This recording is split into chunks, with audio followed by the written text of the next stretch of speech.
haréis con sádico?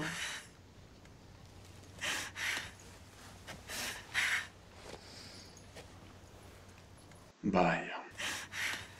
Apuesto a que agora mesmo podría fer freír un huevo sobre o tuyo tozuelo, si querese. Villerás, chiqueta.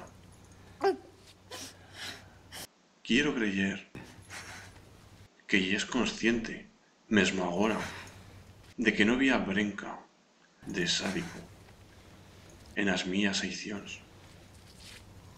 Bueno, puede estar que no deis os atros focíns, pero no con tú. No, chiqueta, en este inte lo que soy ye de lo más masoquista. Phil. Ye o tuyo, Borche.